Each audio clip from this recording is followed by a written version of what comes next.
नमस्कार दोस्तों, प्रिय विद्यार्थियों। अब तक हम लोगों ने अलैंगिक जनन के बारे में पढ़ा। आवृतबीजी पादपों में अलैंगिक जनन। अब हम इसकी दूसरी विधि लैंगिक जनन पढ़ेंगे। लैंगिक जनन के अंदर आवृतबीजी पादपों में लैंगिक जनन पुष्पों द्वारा होता है। पुष्प होते हैं, उनके फ्लावर के द्वारा लैंगिक जनन होता है। पुष्प एक सीमित वृद्धि करने वाला रूपांतरित परो मॉडिफाइड शूट होता है। रूपांतरित परो और सीमित वृद्धि। रूपांतरित परो का मतलब यह है कि रूप अंतर करते हुए, मतलब आगे से आगे बढ़ता है, लेकिन वृद्धि इनकी सीमित होती है। ऐसे नहीं है कि भाई ये ऐसे जैसे नीम है, जैसे बबूल है, उनकी तरह से इतना बड़ा बढ़ जाएगा। इनकी ये जो वृद्धि होगी वो सीमित होगी और अपने रूप को, जैसे बाह्य दल है, पुंकेसर है, जायांग है, स्त्री कैंसर है, अंडप है, अंडाशय है, उस तरह से ये इनकी वृद्धि होती जाएगी। वर्तिका है, वर्तिका ग्रह है, उस तरह से। पुष्प एक वृंत पर लगा होता है। वृंत भाग होता है नीचे से, तो वहाँ एक वृंत पर लगा होता है, जिसे जो वृंत होता है उसे पुष्पवृंत कहते हैं। उसे पुष्पवृंत कहते हैं।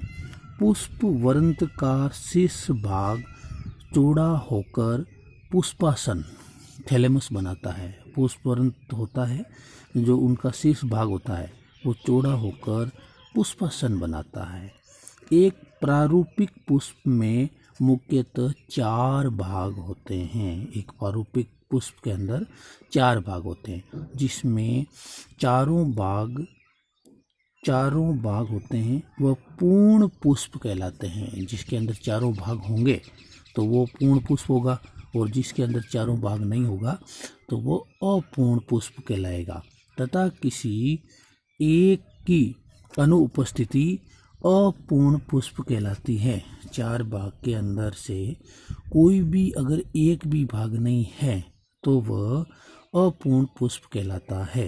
अपूर्ण और पूर्ण पुष्प के उदाहरण देख लेते हैं। एग्जाम्पल के अंदर पूर्ण पुष्प का उदाहरण है सरसों, मटर, और अपूर्ण पुष्प का उदाहरण है लौकी, पपीता, जो आप खाते होंगे। नोट: पुष्प 4 भागों या चक्रों से मिलकर बना होता है।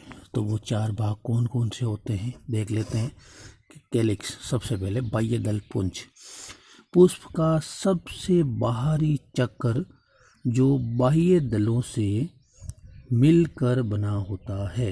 बाह्य दलों से, देखिए पुष्प का चित्र है और इनके अंदर ये जो बाह्य दल है, इन दलों से बाह्य दल पुंज का निर्माण होता है। दूसरा पॉइंट आता है दल पुंज। बाह्य दल के बाद में दल पुंज आएगा। दूसरा चक्र है जो दलों से मिलकर बनता है। पूरे सारे दल होते हैं, उन दलों से मिलकर दल पुंज का निर्माण होता है। तीसरा आता है पुमंग। यह पुंकेसर होता है। जो पुंकेसर परागकोश, पुतंतु एवं योजी से मिलकर बनता है। इसका मतलब है कि ये नर जनन अंग होता है। पुष्प के अंदर पुमंग नर जनन अंग होता है। दूसरा अगला जायांग। पुष्प का सबसे भीतरी चक्र जायांग होता है। सबसे भीतरी चक्र ये अंडाशय, वर्तिका ग्रह से मिलकर बनता है। इसका मतलब है कि ये मादा जनन अंग, या इसे स्त्री कैंसर भी कहते हैं। अब आप पुष्प की संरचना, पुष्प के विभिन्न भाग और उनके अनुदैर्ध्य काट के अंदर देख सकते हो।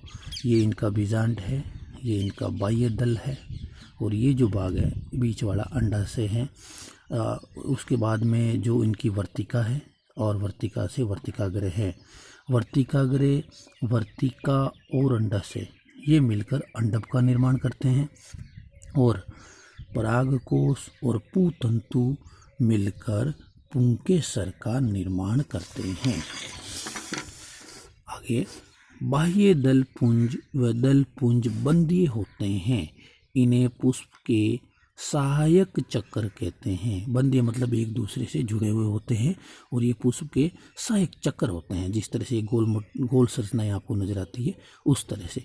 जबकि पुमंग व जायांग जनन में प्रत्येक रूप से भाग लेते हैं। ये पुमंग और जायांग जनन में प्रत्यक्ष रूप से भाग लेंगे। अगर प्रत्यक्ष रूप से भाग नहीं लेंगे तो पुष्प का जो आगे का भाग है वो वृद्धि नहीं करेगा, वो बढ़ेगा नहीं और जनन की क्रिया भी नहीं होती। अतः इन्हें आवश्यक जननशील चक्र कहते हैं और इस प्रकार ये जनन की जो क्रिया होती है उनको आवश्यक जननशील चक्र कहते हैं। तो इस तरह से हमारे क्लास 12 बायोलॉजी के फर्स्ट चैप्टर का एंड होता है। हम लोग इनकी सामान्य इनका थोड़ा सा वापस एक बार रिवीजन कर लेते हैं। आवर्तबीजी पादपों में जनन। आवर्तबीजी पादपों में जनन दो प्रकार का होता है, अलैंगिक जनन और दूसरा होता है लैंगिक जनन। लैंगिक जनन के अंदर पुष्प के 4 भाग या चक्र होते हैं। 4 भाग और चक्र के अंदर क्या क्या होता है? बाह्य दल पुंज होता है, दल पुंज होता है, पुमंग होता है, जायांग होता है। और अलैंगिक जनन के अंदर अनिषेक बीजता और दूसरा होता है कायिक जनन। कायिक जनन के अंदर प्राकृतिक कायिक प्रवर्धन होता है और दूसरा कृत्रिम कायिक प्रवर्धन होता है। प्राकृतिक कायिक प्रवर्धन किन किन के द्वारा होता है देख लीजिए, पहले आप पढ़ चुके हैं।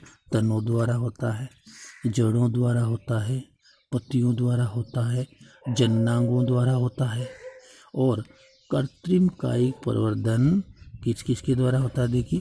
कर्तन के अंदर 2 भाग होते हैं, पहला होता है स्तंभ कर्तन, दूसरा होता है मूल कर्तन। इसी तरह से देखिए दूसरा होता है दाब लगाना। दाब के अंदर देखिए टीला दाब और वायु दाब, टीला दाब और